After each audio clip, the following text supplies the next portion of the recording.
Good morning, welcome back, thanks for joining us. And remember, if you do like these videos, remember to hit the subscribe button. It's free to do, but it helps us out. And if you want to see exclusive footage, behind the scenes and all sorts of other stuff, think about having a look at our Patreon page. All the links are down below. And we want to say hello to our first Patreon, which is Justine C. Diamond.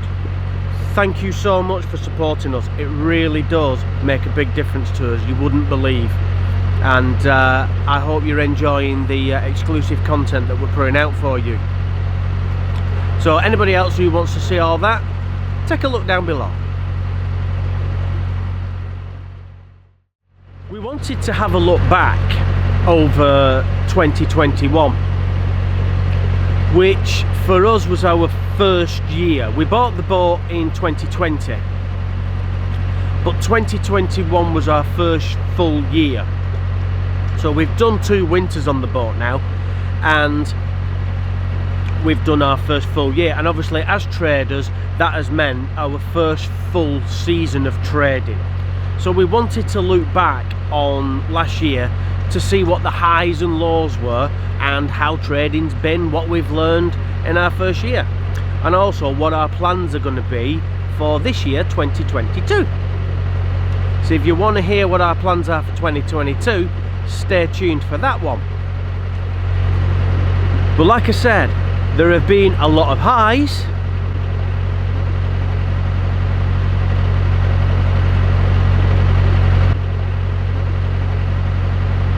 and there have been a lot of lows.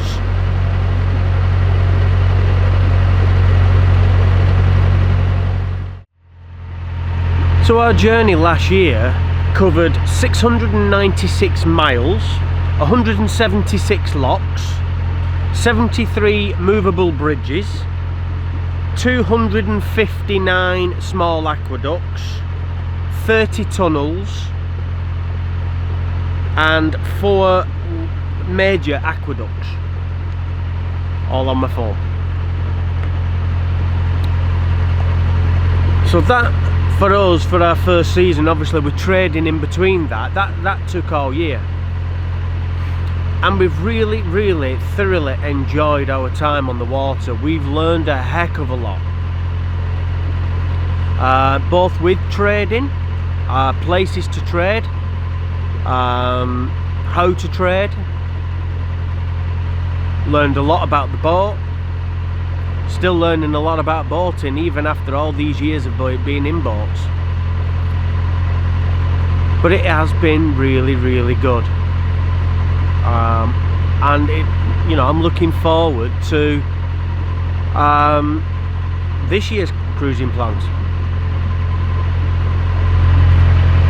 So I suppose one of the big questions is, was trading a success for us?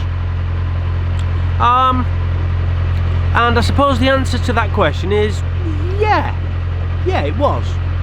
Could it have been better? Yeah, definitely. Could it have been a lot worse? Definitely. When we set out last year, we'd kind of planned a route of where we wanted to be, and picked out locations where we was going to trade over what we thought would be a reasonable season. We didn't stick to that plan. We soon realised that what we tried to plan wasn't the right thing to do, and what we eventually did potentially wasn't the best we could have done. And with hindsight, you look back and you think, well, these places weren't that good, these places were amazing, I should have spent more time in the amazing places, less time in the places that weren't so good. But with hindsight, we're all geniuses, aren't we? It really helped teaming up with Heidi and Jackie on the pirate boat. So they're seasoned traders, so our trip down the Llangollen really was a bit of an eye-opener, and we really enjoyed our time with them. Definitely learned a lot from them.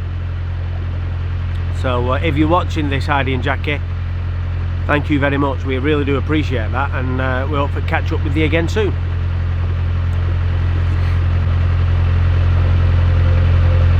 But it definitely has been an eye-opener trade-wise.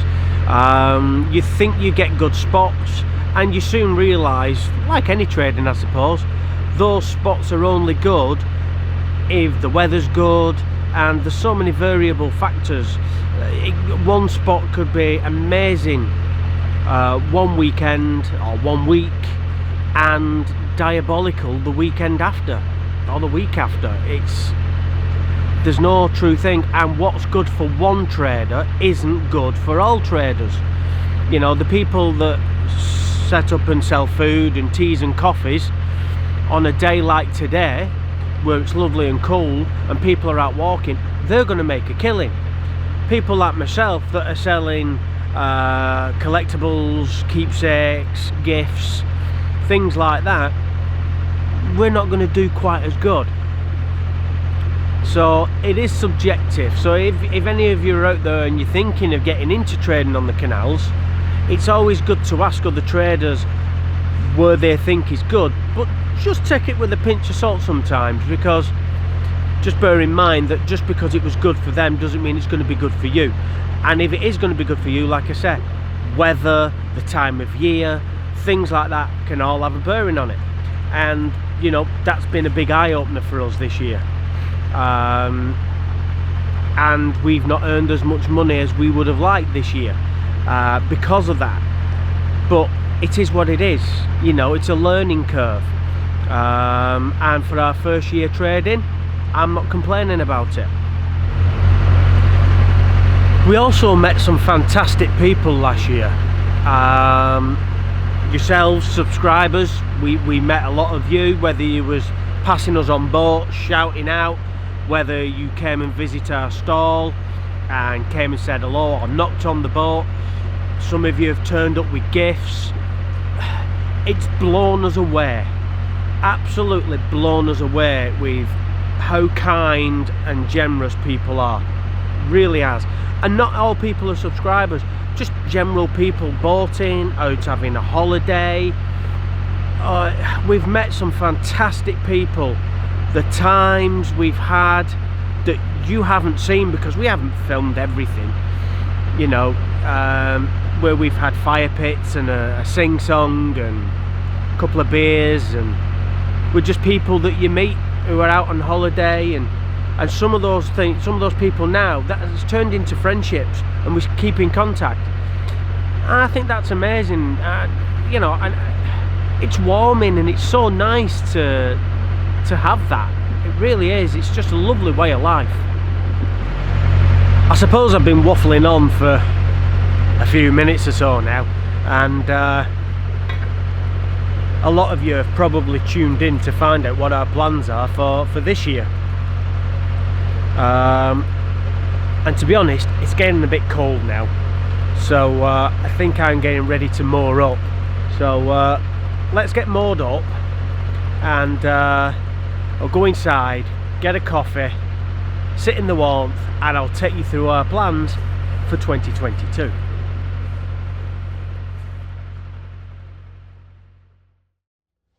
Right, so that's better now we're in the warm. Welcome to the workshop again. Doing it in here because Lou and the dogs are in there, so if you hear anybody barking, that's what all that is.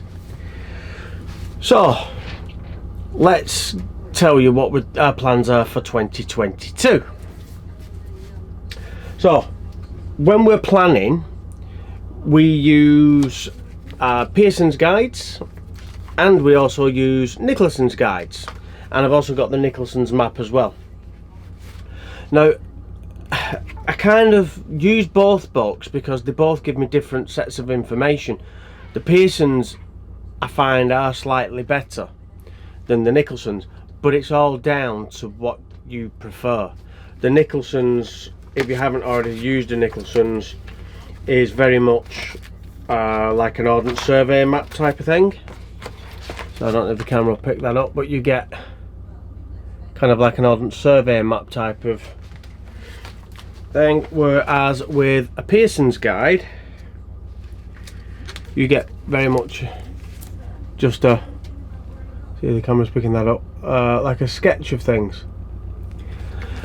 With the Nicholson's, everything on the page is orientated north-south, in a Pearson's guide on this page, north is actually that way, not that way. So when you get to junctions, sometimes it can be a little bit hard. You've got to orientate the book to realise which way it is you need to go. But with the Pearson's guides, it marks on all the moorings that you can moor at. In the Nicholson's guide, it doesn't indicate where moorings are, and it will actually tell you whether it's a private mooring or a CRT mooring that, you know, anybody can moor on. So that's why I like the Pearson's guides, because you can actually see where you can moor on official moorings.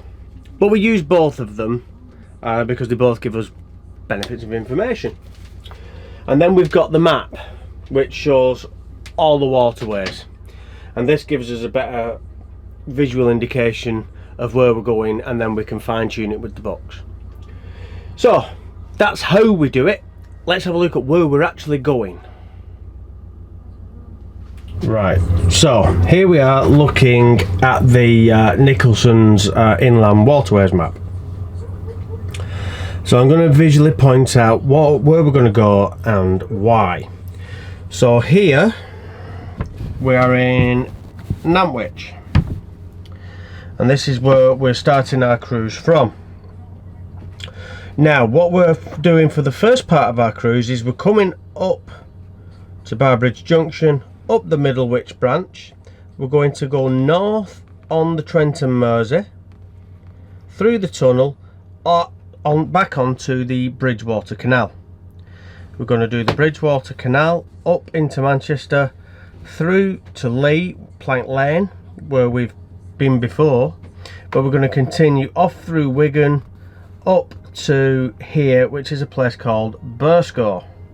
Now, the first reason that we're heading back up that way to Burscough is I have a workshop up at Burscough, and I've also got a van in storage, and we've been keeping hold of the van in case we needed it for work purposes and this and that the other over the last year.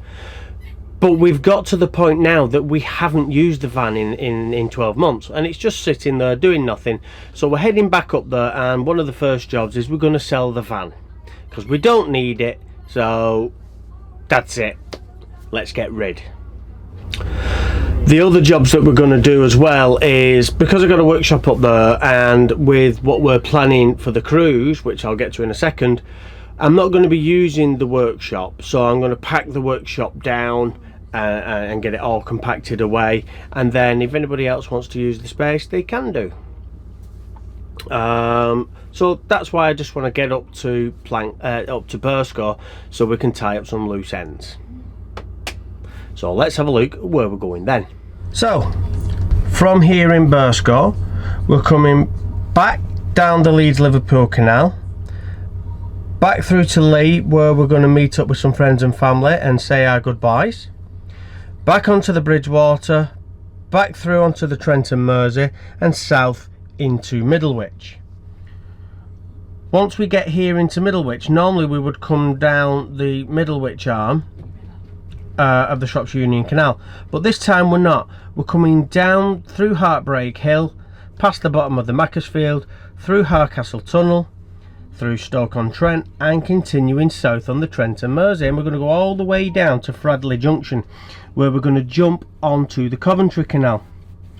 We're going to jump the Coventry Canal all the way down until we get to Hawkesbury Junction here, and then on to the North Oxford. We're going to follow the North Oxford all the way around until we get to Knapton Junction, and then we're going to head all the way south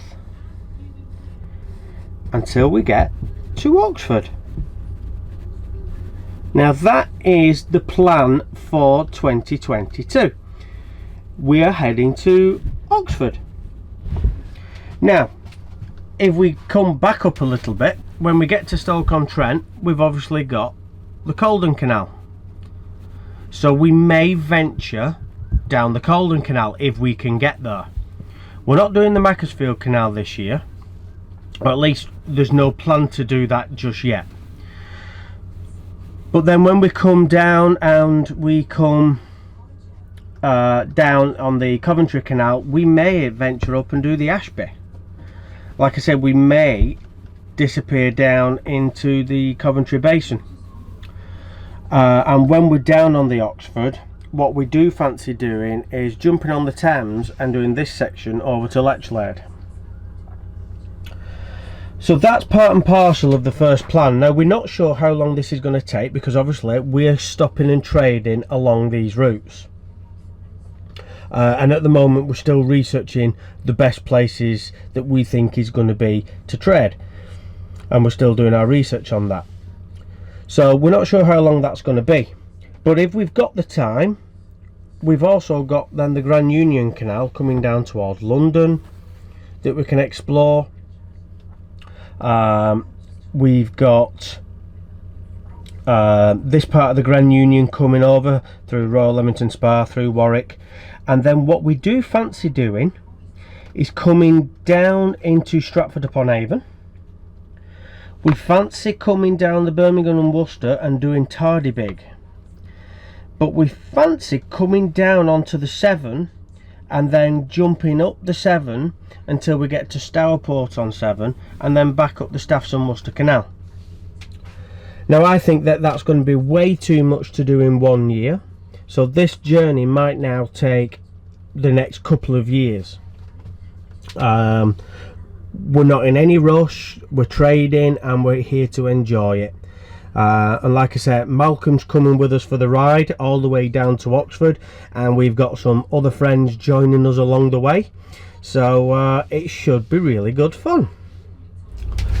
So if you're on any of those canal networks that we've just spoke about, whether that be the Trenton Mersey, the Coventry, the North Oxford, the Oxford Canal, the Grand Union, anywhere around there, any of those places that we're going to be passing through, if you know that there's a good place that you've seen other people trade at, or you think that we would do really well at, drop something down in the comments box. Give us a bit of a heads up. We're doing our recce at the moment for that. We know where we're going, we know which way we're going, we just need to sort out the trading points. Also, if we're coming down there, keep a check on our social media, check out our website, and we will be putting in those the locations and the dates that we're going to be trading. So as long as you keep up to date with that, you'll find out where we're going to be. And if you're nearby, come and say hi. If you know you're going to be cruising past us, give us a wave. And that's pretty much it. That's our plan. Our plans will change and evolve as the cruise starts. The first thing now is to get up to Burscough and get our last little odds and ends tied up, get those dealt with, and then we can head south and get on our way. Whether the canals are going to be frozen, whether there's still winter stoppages and things like that, that's all still having a bearing on us. So how long it's going to take us to get to Burscough, and then when we leave Burscough, who knows. But like I said, we're not in any rush to do this. This is a nice relaxed way of life, and we want it to be a nice way we want it to be a nice relaxed cruise. So I hope that's give you an idea of where we're going to be and what we're going to be doing. I hope you've liked this video. It's just a bit of informative information for you to tell us where we're going to be, so you can look out for us, really. But apart from that, stay safe, keep warm, and we'll catch you all next week. See you later.